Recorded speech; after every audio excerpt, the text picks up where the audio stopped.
alamin wa bihi nasta'in wa ala amri billahi wassalatu wassalamu ala asyrofil anbiya'i wal mursalin sayyidina Muhammadin wa ala alihi washabihi ajmain. Alhamdulillah, puji syukur kehadirat Allah Subhanahu wa taala yang mana pada hari ini kita bisa berjumpa kembali dalam mata kuliah sosiolinguistik, di mana pada hari ini kita akan membahas tentang konsep dasar sosiolinguistik. Pada hari ini perkuliahan hari ini semoga bisa berjalan dengan baik. Selanjutnya di sini kita akan sedikit mengupas tentang bagaimana konsep dasar sosiolinguistik, apa itu pengertiannya, terus apa permasalahan-permasalahan yang ada dalam sosiolinguistik, dan juga kita akan membahas tentang bagaimana manfaat dari ilmu sosiolinguistik ini. Selanjutnya di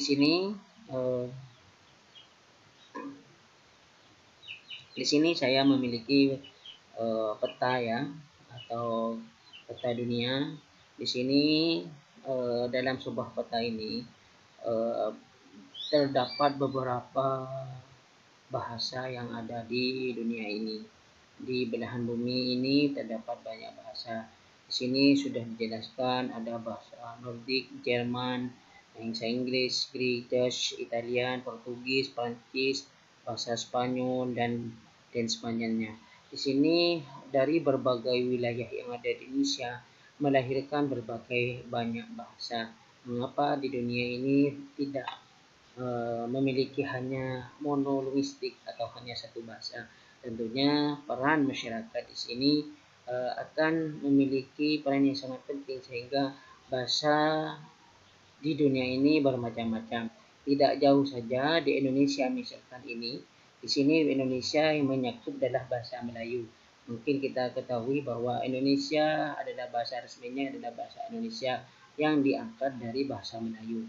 Di sini bahasa Melayu menjadi bahasa yang kita angkat atau kita resmikan menjadi bahasa Indonesia. Namun walaupun bahasa di Indonesia ini menggunakan bahasa resmi yang diangkat dari bahasa Melayu, namun di sini wilayah Indonesia ini terdiri dari berbagai bahasa daerah.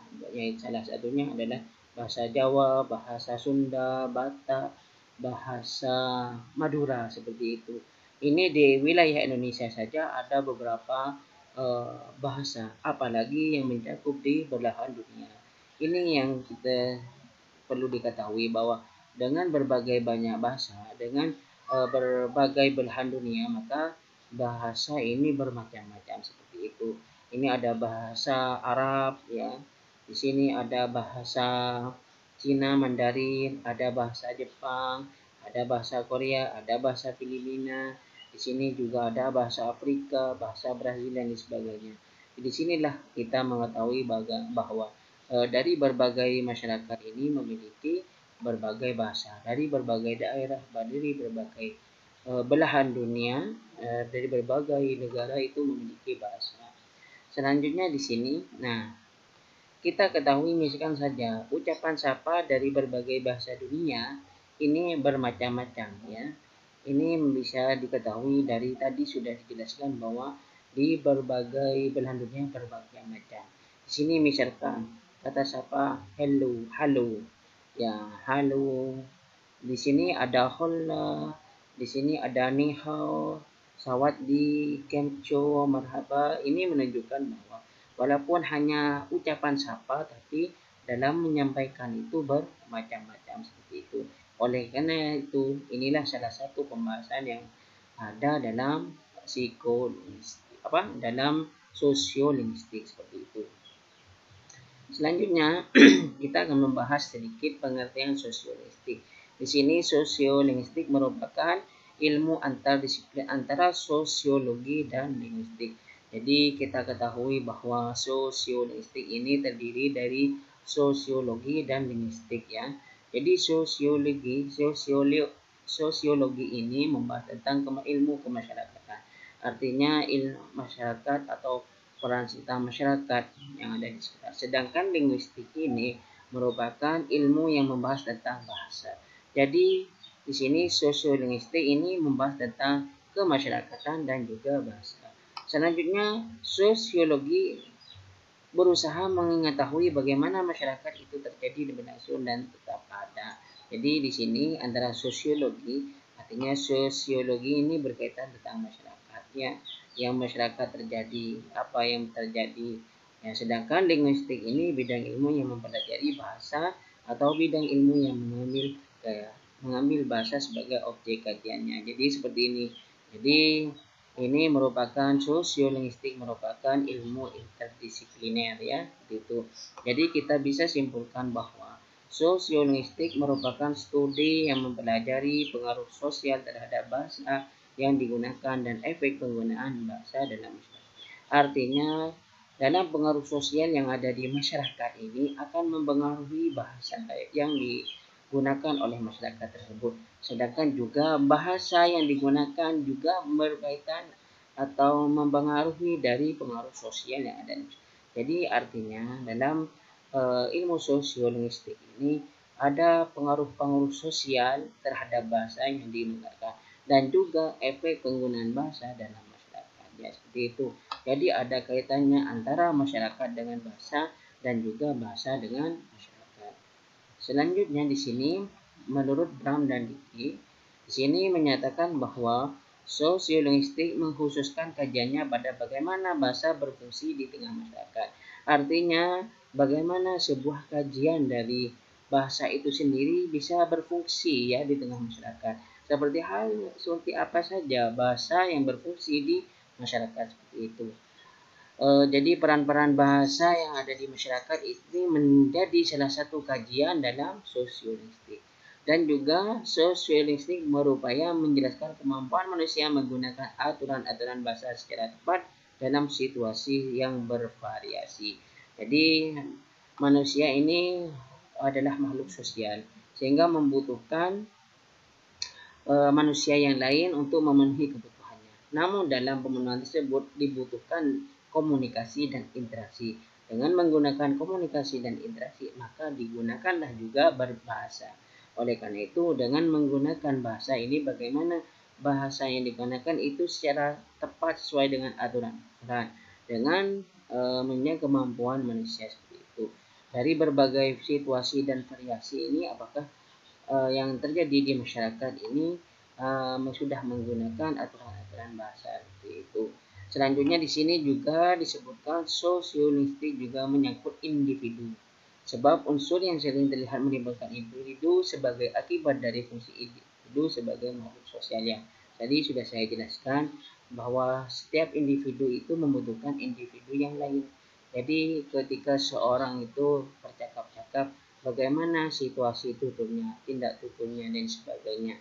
Ini mempengaruhi individu dalam bertutur atau melakukan bicara atau berkomunikasi seperti itu. Selanjutnya di sini kita akan bahas terkait permasalahan dari sosiolinguistik. Jadi di sini saya kutip dari Dittmar ya. Permasalahan sosiolinguistik di sini identitas sosial penutur. Yang pertama identitas sosial penutur. Selanjutnya adalah identitas sosial pendengar. Setelah penutur dan pendengar. Terus lingkungan peristiwa tuturnya. Ini menjadi permasalahan dalam psikologi atau menjadi kajian-kajian dalam psikologi. Terus analisis sinkronik dan diakronik dari dialek sosial. Terus penilaian sosial yang berbeda bagi penutur. Selanjutnya di sini tingkat variasi dan ragam linguistik. Dan terakhir di sini bagaimana penerapan praktis dari penelitian sosial. Jadi ada 7 permasalahan yang bisa dibahas dalam kajian sosiolinguistik. Jadi nanti saya akan jelaskan satu persatu apa itu identitas sosial penutur sampai penerapan praktis dari penelitian sosiolinguistik. Yang pertama di sini adalah identitas sosial penutur. Artinya identitas sosial penutur antara lain dapat diketahui dari pernyataan apa dan siapa penutur tersebut dan bagaimana hubungannya dengan dakwah tutur. Jadi di sini identitas sosial dari seorang penutur itu juga mempengaruhi bagaimana cara berbahasanya seseorang. Jadi misalkan apa dan siapa. Jadi orang yang berbicara itu sebagai apa? Sebagai atasan, sebagai anggota keluarga, sebagai teman, atasan, atau bawahan. Jadi ketika kita berbicara dengan seorang teman, maka seorang penutur itu akan mengetahui bagaimana cara atau berbahasa dengan teman, ya. Jadi seorang atasan berbahasa atau melakukan komunikasi dengan bawahan. Itu akan juga mempengaruhi bagaimana cara menggunakan bahasa dari penutur. Jadi ini yang dimaksud dengan identitas sosial. Jadi yang dimaksud identitas sosial, identitasnya atau tingkat sosialnya yang ada sebagai apa hubungannya dengan lawan tuturnya.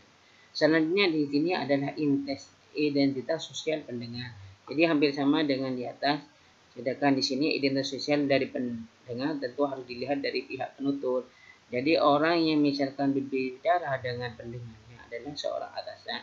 Jadi seorang pendengar itu akan memahami bagaimana berbahasa dengan seorang atasan. Seperti itu. Jadi ini saling berkaitan antara identitas penutur dengan identitas sosial pendengar. Jadi misalkan seorang bapak berbahasa atau berbicara dengan seorang anak. Jadi seorang bapak itu tidak akan menggunakan bahasa halus, namun tetap sopan, ya. Tetapi untuk bahasa anak terhadap orang tuanya tentunya menggunakan identitas sosial dari pendengar. Seperti itu. Selanjutnya di sini adalah lingkungan peristiwa tutur. Di sini lingkungan peristiwa tutur adalah lingkungan sosial tempat peristiwa tutur terjadi atau terdapat berupa ruangan keluarga, di dalam sebuah rumah tangga, di dalam masjid, di dalam lapangan, di ruangan kuliah, di perusahaan atau di pinggir. Di sini lingkungan tutur juga akan mempengaruhi bagaimana seseorang itu berbahasa. Ya, ini bisa menjadi sebuah kajian. Jadi lingkungannya misalkan kita berbicara di rumah itu seperti apa. Kita berbicara di perpustakaan. Jadi itu seperti apa atau bagaimana lingkungannya, ya. Jadi situasi ini juga akan mempengaruhi dari berbahasa seperti itu. Jadi lingkungan sosial akan mempengaruhi bagaimana cara seorang berbahasa atau berkomunikasi. Selanjutnya di sini adalah analisis sinkronik dan diakronik dari dialek sosial. Di sini ada analisis diakronik dan sinkronik. Dialek sosial berupa deskripsi atau pola-pola dialek sosial itu, baik yang berlaku pada masa tertentu atau yang berlaku pada masa yang tertentu. Di sini diakronik artinya, kalau analisis diakronik ini bagaimana bahasa itu bisa ada catatan sejarahnya seperti itu, ya. Ada catatan bagaimana bahasa, misalkan bahasa Madura itu, sejarah bahasa Madura seperti apa. Ada catatan sejarahnya, bagaimana orang Madura itu kok bisa antara orang Madura dengan orang Barat Madura Sumeneb dengan Madura, misalkan Madura Sumeneb dengan menggunakan bahasa Madura Pamekasan, kok beda. Misalkan Sapreng dengan Tenggeng, ya, orang Sumeneb itu menggunakan Sapreng, sedangkan orang Pamekasan menggunakan Tenggeng. Lah, itu bisa dianalisis sejarahnya seperti apa, seperti itu. Sedangkan kalau sinkronik itu kaitannya, jadi berkaitan misalkan sosial, bukan hanya sejarah atau secara memiliki kesinkronan atau hubungan dengan apa, ya, seperti itu. Jadi dialek-dialek sosial itu punya diakronik dan sinkronik. Selanjutnya di sini adalah penilaian sosial yang berbeda bagi penutur. Di sini adalah penilaian sosial yang berbeda oleh penutur terhadap bentuk-bentuk perilaku jarak. Maksudnya setiap penutur tentunya memiliki kelas sosial tertentu di dalam masyarakat, ya. Jadi di sini penilaian sosial yang berbeda bagi penutur. Tadi sudah disampaikan, ya, sedikit disinggung. Penilaian sosial itu bisa mempengaruhi bagaimana seseorang menutur. Misalkan seseorang yang sudah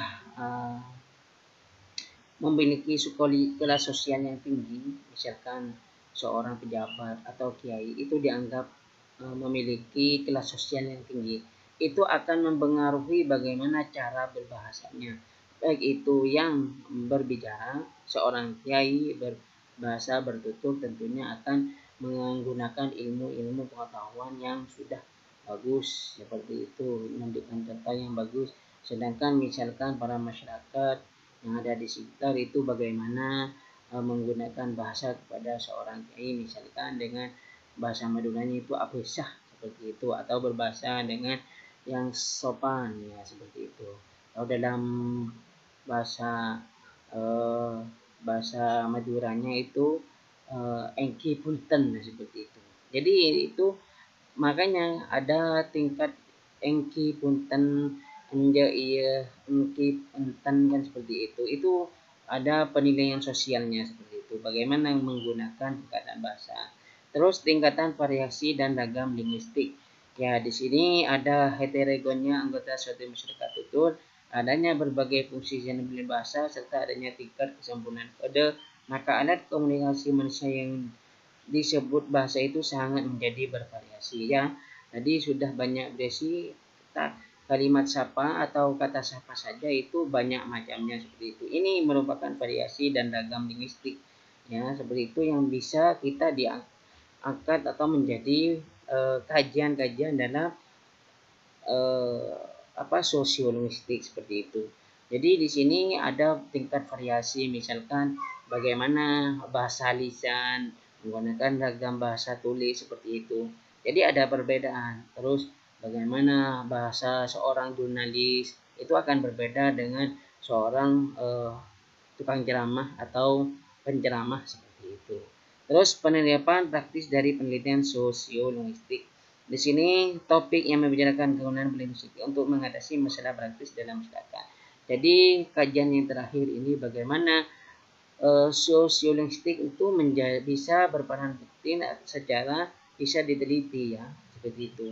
Jadi penelitian sosiolinguistik itu bisa membahas permasalahan kebahasaan yang ada di masyarakat seperti itu. Jadi misalkan ada sebuah panel dengan menggunakan bahasa yang sedikit unik seperti itu menjadi sebuah kajian sosiolinguistik ya, seperti itu. Jadi atau bahasa-bahasa orang pedalaman seperti itu menjadi permasalahan-permasalahan yang bisa dikaji atau bisa diteliti seperti itu. Selanjutnya di sini manfaat sosiolinguistiknya. Di sini akan membahas tentang masalah sosiolinguistik. Yang pertama adalah setiap bidang ilmu tentunya mempunyai kegunaan dalam kehidupan praktis ya. Begitu juga dengan sosiolinguistik. Kegunaan sosiolinguistik bagi kehidupan praktis banyak sekali. Hal ini disebabkan bahasa sebagai alat komunikasi verbal manusia tentunya mempunyai aturan tertentu dalam. Jadi sebagai bidang ilmu tentunya sosiolinguistik memiliki manfaatnya yang sangat kuat. Karena di sini bagaimana penggunaan bahasa yang baik, misalkan bahasa Indonesia dengan menggunakan ejaan yang baik dan benar. Terus apakah sudah masyarakat penuturnya sudah menggunakan bahasa yang sesuai dengan aturan bahasa tersebut atau kaidah-kaidah tersebut seperti itu. Mungkin itu yang menjadi permasalahan yang sehingga bisa dimanfaatkan sosiolinguistik terhadap proses seperti itu ya. Di sini ada beberapa manfaat sosiolinguistik. Yang pertama, sosiolinguistik menjelaskan bagaimana menggunakan bahasa itu dalam aspek atau segi sosial tertentu. Jadi sosiolinguistik itu bisa digunakan bagaimana menggunakan bahasa dalam aspek sosial. Jadi bahasa itu bisa digunakan dalam aspek sosial. Jadi tingkat di sosial masyarakat itu bagaimana penggunaan bahasa dalam tingkat sosial masyarakat seperti itu. Jadi bisa diketahui atau manfaatnya bahwa sosiologi bisa mengkaji bahasa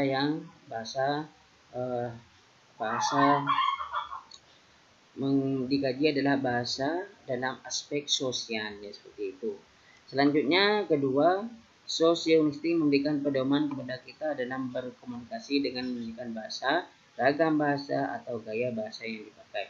Jadi dalam sosiolinguistik itu kita bisa mencari atau memberikan pedoman bahwa ada sebuah komunikasi yang memiliki beberapa ragam bahasa, gaya bahasa seperti itu pengaruhnya bagaimana seperti itu. Jadi sosiolinguistik itu memberikan pedoman kepada kita bahwa di dalam masyarakat itu memiliki ada ragam bahasanya, terus ada gaya bahasa yang dipakai seperti itu. Selanjutnya di sini yang ketiga, sosiolinguistik dapat menunjukkan bagaimana kita harus berbicara bila kita berada di suatu tempat. Jadi ketika kita sudah memahami ilmu sosiolinguistik, maka kita bisa memposisikan bagaimana kita berbahasa di berbagai tempat atau di berbagai situasinya. Seperti itu. Misalkan kita berbahasa menggunakan bahasa di masjid ya. Tentunya kita harus sesuaikan misalkan sopan santun, lembut dan sebagainya, tidak teriak-teriak dan sebagainya. Terus bagaimana juga menggunakan atau berbicara di rumah ya, seperti itu, jalan seperti itu. Jadi sosiolinguistik itu bisa menunjukkan kita bagaimana kita berbahasa, menggunakan bahasa di kita bisa memahami situasinya seperti itu. Terus yang keempat di sini adalah bagian pengajaran bahasa. Ya, ini kajian bahasa sosiolinguistik secara internal akan menghasilkan pemberian bahasa secara objektif deskriptif dalam wujud berbentuk buku tata bahasa.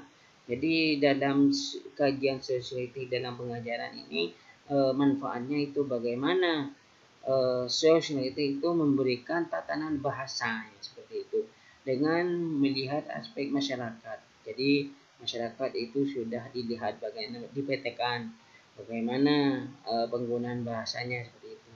Terus diwujudkanlah sebuah buku misalkan tata bahasa Indonesia, tata bahasa Inggris dan seperti itu, tata bahasa Melayu, tata bahasa Mandarin ya seperti itu. Jadi penggunaan bahasa orang Mandarin seperti apa, penggunaan bahasa orang Malaysia seperti apa, orang Indonesia seperti apa, tata bahasa orang Madura seperti apa gitu. Terus selanjutnya sosiolinguistik dapat membantu negara multibahasa untuk memilih bahasa resmi atau bahasa negara. Ya.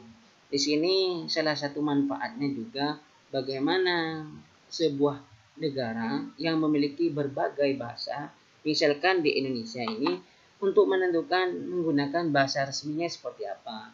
Alhamdulillah untuk Indonesia sudah diputuskan untuk menggunakan bahasa Melayu. Menggunakan bahasa Melayu tanpa pertumpahan darah, tanpa ada rasa iri dari pengguna bahasa yang lain, misalkan pengguna bahasa Madura, pengguna bahasa Jawa, pengguna bahasa Banda, Sunda, Batak dan sebagainya. Jadi mereka sudah sudah sepakat bahwa bahasa Indonesia yang digunakan itu cikal bakalnya adalah bahasa Melayu. Jadi inilah manfaat dari sosiolinguistik. Jadi seperti itu. Jadi bagaimana peranan sosiolinguistik itu yang terjadi dalam masyarakat. Mungkin itu saja dari saya terkait penjelasan singkat saya tentang konsep dasar sosiolinguistik. Tentunya semua walaupun sangat singkat tapi tetap bermanfaat ya, paling tidak kita sudah memahami bagaimana pengertian dari sosiolinguistik itu dan juga bagaimana kajian-kajian yang bisa kita gunakan atau yang dikaji oleh ilmu sosiolinguistik dan juga bagaimana manfaat dari sosiolinguistik tersebut. Tentunya kita memahami bahwa perbedaan atau luas wilayah atau berbagai daerah-daerah itu memiliki bahasa-bahasa tersendiri. Bahkan dalam satu daerah misalkan Madura memiliki dialek ya, antara misalkan dialek Sumeneb, dialek Sampang, dialek Bangkalan, dialek Pamekasan. bahkan dialek Kangean. Mungkin itu saja dari saya, kurang lebihnya mohon maaf, semoga bermanfaat. Semoga perkuliahan ini tetap berjalan dengan lancar seperti apa yang kita harapkan. Mungkin itu saja dari saya, kurang lebihnya mohon maaf. Saya akhiri, wassalamualaikum warahmatullahi wabarakatuh.